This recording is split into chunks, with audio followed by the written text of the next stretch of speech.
আসসালামু আলাইকুম।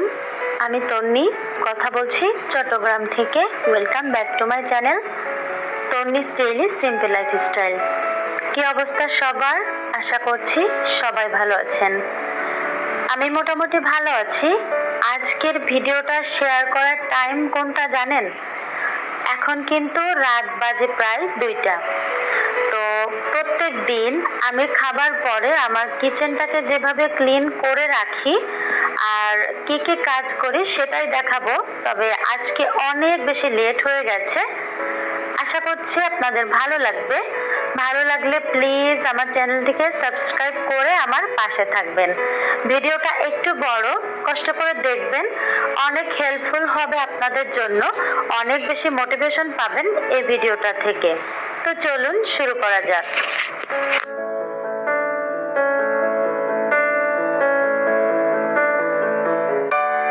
বাবুর খাবার রান্না করার পরে কখনো কখনো দুধ থাকে, আবার থাকে না। তো আমি কি করি, যতটুকুই থাক না কেন ওইটা গরম করে খেয়ে নেই। তবে আপনারা দুধটা সকালে খাওয়ার চেষ্টা করবেন, রাতে কিন্তু দুধটা ডাইজেস্ট হতে একটু প্রবলেম হয়। তো এরপরে যেটা করলাম, তরকারি ছিল চুলাতে গরম দিয়ে দিলাম। যেহেতু গরমকাল সেহেতু তরকারিটা গরম না করে রাখলে দেখা যায় নষ্ট হয়ে যায়। আসলে ফ্রিজের খাবার আমার খুব একটা পছন্দ হয় না। আর তারপর চলে আসলাম ডাইনিং টেবিলে। তো দেখেন এখানে অনেকটা ঝোল বেঁচে গেল। তো ভাবলাম এই যেহেতু গরম করছি তো ঝোলটা এর সাথে মিক্স করে দিয়েই ভালো করে জাল উঠিয়ে নেই, তাহলে দেখা যাচ্ছে তরকারিটা নষ্ট হবে না।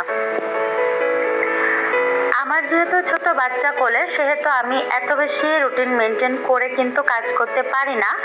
তবে খাওয়ার পরে দেখা যায় যে একদিন আমি সবকিছু গোছাই আর একদিন আমার হাজব্যান্ড সবকিছু গোছায়। মানে যখন যে সুযোগ পায় সে তখন বেসিক্যালি কাজগুলো করে নেই। তো রান্নার পরে দেখেন আমার যেই মশলাগুলো ছিল, তো এখানে আমার হচ্ছে যে আদা বাটা, রসুন বাটা, জিরা বাটা, পেঁয়াজ বাটা, এগুলাকে আমি আজকে একটু বেশি করে করেছিলাম। তো এটার উপরেও একটা ভিডিও আসবে। তো যাই হোক, এখন বক্সগুলো সব গুছিয়ে আমি হচ্ছে ফ্রিজে রাখবো। তারপরে বাবুর জন্য ব্লেন্ডার জারে যে খাবার করেছিলাম ওইটাকেও হচ্ছে তার মানে পাত্রে ঢেলে নিচ্ছি। আসলে রাতের বেলায় দেখা যায় কি একটু মানে বাচ্চারা ঘুমিয়ে যায়, হাজবেন্ডও রেস্টে চলে যায়। তো ওই টাইমটাতে আসলে একটু বুঝে শুনে কাজগুলো গুছিয়ে নিলে দিনের বেলা আসলে এই প্যারাগুলো আর খেতে হয় না। আর সত্যি কথা বলতে এই যে মেয়েদের কিচেনের যে এক্সট্রা কাজগুলো, এগুলো আসলে কোনো বাইরের মানুষ বা হাজবেন্ডটা বুঝে না। এগুলো তাদের একান্তই ব্যক্তিগত কাজ, ছোট ছোট কাজ। তবে কি পরিমাণ যে খাটনি পড়ে যায়, তবে একটু খাটনি পড়লেও যখন আসলে দেখা যায় যে না আমার সংসারটা গোছানো আছে, পরিপাটি আছে, তখন কিন্তু আসলে একটা মানসিক শান্তি পাওয়া যায়। ওই শান্তিটা আসলে টাকা দিয়েও কিন্তু মানে কিনতে পারা যায় না। যখন আমি দেখি যে আমার সংসারটা একদম গোছানো আছে, পরিপাটি আছে, খুবই ভালো লাগে। তাই না আপুরা, বলেন আপনারা?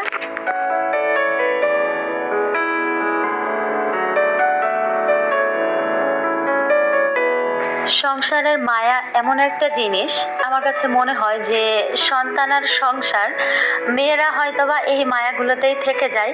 তো বাসাটা কিন্তু ছেড়ে দিব, বড় জোর হয়তোবা টেনে টুনে এই বাসাটাতে আমরা আর সপ্তাহখানেক আছি, তারপরে কিন্তু বাসাটা ছেড়ে দিতে হবে।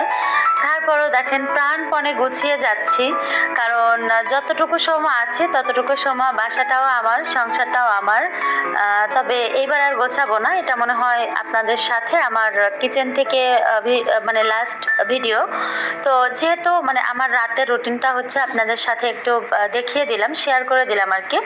তো ইনশাআল্লাহ নতুন বাসাতে যেও হচ্ছে আপনাদের সাথে শেয়ার করা হবে। তবে এই বাসা থেকে এইটাই মনে হয় লাস্ট। আর এবার হচ্ছে যে সব আমার সংসারের জিনিসপত্র বস্তাবন্দি হওয়ার সময় এসে গেছে।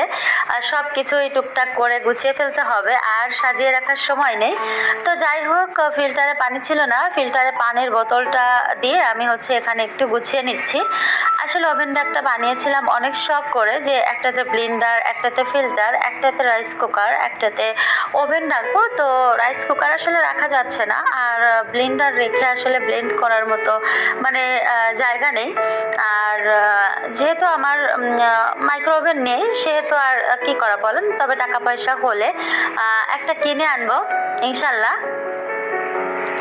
আর আর এদিকে টিভি চলছিল, টিভিতে মনে হয় নাগিন দেখছিলাম আমি। আমার কাছে বেশ ভালোই লাগে নাগিন দেখতে। আসলে দেখা যায় কি যে নাগিন যখন হয়েছে তখন আমি আমার বাপের বাড়িতে থাকতাম। তো ওই টাইমে দেখা যাচ্ছে আম্মু টিভি দেখতো, ভাবি টিভি দেখতো, আমার আর চান্সই হয়ে উঠতো না। হয়তো আমি চিন্তা করতাম যে কোনো না কোনো একদিন তো আমার একটা টিভি হবে, তো তখন হচ্ছে গিয়ে আমি সব কিছু দেখে নেব। তো কি করেছি জানেন, সনি আটের যে আর্টগুলো আছে এগুলো সব দেখে শেষ করেছি। সানডে হরর স্পেশাল এগুলো সব দেখে শেষ করেছি। তারপরে একটা এপিসোড ছিল, মানে অনেকগুলো এপিসোড ছিল, ওইটা হচ্ছে গাহটা, মানে হঠাৎ 37 বছর পর। তো ওইটাও দেখে শেষ করেছি। এখন হচ্ছে নাগিনের যে পার্টগুলো বাকি সেগুলোই দেখছি। তো কি আর করা যাবে বলেন। আমি কিচেনে আমি কিছু করি আর না করি, মানে দেখা যায় বাবুদেরকে নিয়ে অনেকদিন হচ্ছে গোছানো হয়ে ওঠে না। ওই দিন সকালে প্রচুর প্যারা হয়। তবে একটা কাজ আমি করি, যেটা কিনা কিচেনে যে ময়লাগুলো থাকে, খাবারের যে ময়লাগুলো, দেখেন মানুষ এবং জিন দুইটাই কিন্তু আল্লাহ তাআলার সৃষ্টি। তো ওরা কিন্তু এমনি এমনিতে আমাদের উপরে খেপে না। যেমন আমরা খাওয়ার পরে যে মাছের কাঁটা বা হাড়গোড়গুলো থাকে, তো এগুলা যদি আমরা বিসমিল্লাহ বলে খাই, আপনারা কি জানেন যে মাছের কাঁটাতে পানি দেওয়া যায় না, তাহলে কিন্তু গোনা হয়। কারণ মাছটা যেমন আমাদের খাবার, মাছের কাঁটাটাও কিন্তু অন্য আরেক প্রজাতির খাবার। তো সেই ক্ষেত্রে কি হয়, আমরা যদি বিসমিল্লাহ বলে ওইগুলাকে খাই এবং একটু পরিচ্ছন্নভাবে একটা নির্দিষ্ট জায়গায় ফেলে আসি, তো তখন কিন্তু যখন মানে অদৃশ্য শক্তিরা যখন ওইগুলা মানে খায়, তখন কিন্তু আল্লাহ তাআলার কুদরতে তাতে আবারও মাংস দিয়ে জুড়ে যায়। তো আমাদের উচিত যে তাদের খাবারের ব্যবস্থা করে দেয়া। তবে আমরা দিনের পর দিন যখন আসলে তাদেরকে খাবারগুলো না দিয়ে ডাস্টবিনে ফেলি, তো তারা আসলে মানে বাধ্য হয় আমাদের উপর আক্রমণ করতে। আর ময়লার বালতি, আসলে ময়লা জমিয়ে রাখাই উচিত না ঘরে, এটাতে বরকত নষ্ট হয়ে যায়।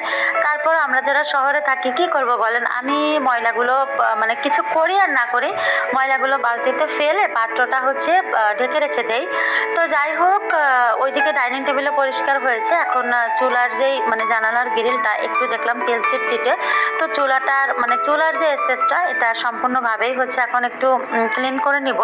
যেহেতু আমার হাজবেন্ড বাসায় নেই, বাচ্চারা ঘুমিয়েছে, সকালবেলা আমার অনেক বেশি প্যারা হবে ওদেরকে একা সামলাতে, তাই একটু কষ্ট হলেও রাত হলেও আসলে কাজগুলো করে রেখে দিচ্ছি। আর হাজবেন্ড থাকলেও করি, তবে সেটা আসলে এত মানে বড় পরিসরে নয়, ছোট পরিসরে করে হচ্ছে কাজগুলোকে কমপ্লিট করে ফেলি।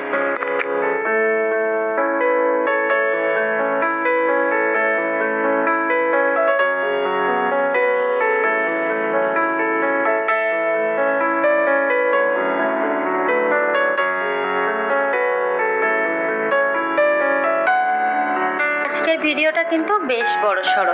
তো এদিকে দেখেন আমি একটা লিকুইড ঢেলে নিচ্ছি। আপনারা একটা কাজ করতে পারেন, সুপার শপে যাবেন, দেখবেন ওখান থেকে অনেক কিছু লাভে আনা যায়। তো সেদিন যেমন ভীমের উপরে অফার চলছিল, তো আমি একসাথে 4টার সাথে 4টা ফ্রি নিয়ে আসছি। তো আমার বেশ লাভ হয়েছে। দেখা যায় যে অর্ধেকটা ভীম দেই, অর্ধেকটা পানি দেই। তো এই করে করে মানে ভীমটা অনেক দিন চলে যাচ্ছে। তো কিছু কিছু বিষয়ে আসলে সুপার শপ থেকে একটু হলেও লাভ করা যায়। আর সুপার শপে আসলে দেখেন দামটা একটু বেশি হলেও ওরা হাইজিন মেনটেন করে, ভালো জিনিসটাই কিন্তু বিক্রি করে।